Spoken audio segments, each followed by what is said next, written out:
Hello friends, তোমাদের কাছে আর একটা রেসিপি নিয়ে চলে এলাম। এখনকার বাচ্চারা মটন তো খেতেই চায় না, ঘরে চিকেন আনলে বলবে চিকেনও ভালো লাগছে না, একটু নতুনত্ব কিছু করো।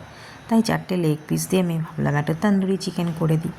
তো তন্দুরি চিকেন করার জন্য প্রথমে নুন, চিকেনটাকে ভালো করে ধুয়ে নিয়ে নুন, লেবুর রস আর আদা রসুন বাটা দিয়ে আমি আধ ঘন্টা একটা জায়গায় মেখে ঢাকা দিয়ে রেখে দেবো।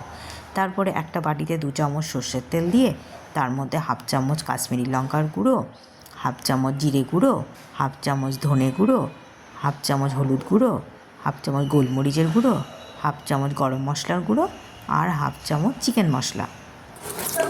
আর দইটা আমি স্কিপ করে গেছি, দই দিয়ে ভালো জল ঝরানো দই দিয়ে ভালো করে এটা ফেটিয়ে আমি এই চিকেন লেগ পিসের ওপর লাগিয়ে রেখে দেবো। এটাও 2 ঘন্টা ম্যারিনেট করে আমি রেখে দেবো, একদম পাক্কা 2 ঘন্টা। আর এর মধ্যে কি করব, আমি একটু চারকোলটাকে গরম ঘি দিয়ে ওটাকে স্মোকি ফ্লেভার আনার জন্য ঘি দিয়ে চারকোলটাকে গরম করে ঘি দিয়ে আমি এটা ঢাকা দিয়ে রেখে দেবো, স্মোকি ফ্লেভারটা আসবে। তারপরে একটা প্যান গরম করে, ফ্রাই প্যান গরম করে তার মধ্যে সর্ষের তেল দিয়ে ভালো করে ওই 4টে পিস, ওটাকে কিন্তু 2 ঘন্টা রাখবেন। তারপরেও দিয়ে যতক্ষণ ম্যারিনেট করে রাখবে তত ভালো হয় আর কি।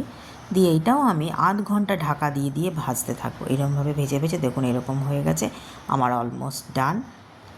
খেতে দুর্ধর্ষ হয়েছিল বন্ধুরা, তোমরাও করে দেখবে, দেখবে দারুণ লাগে।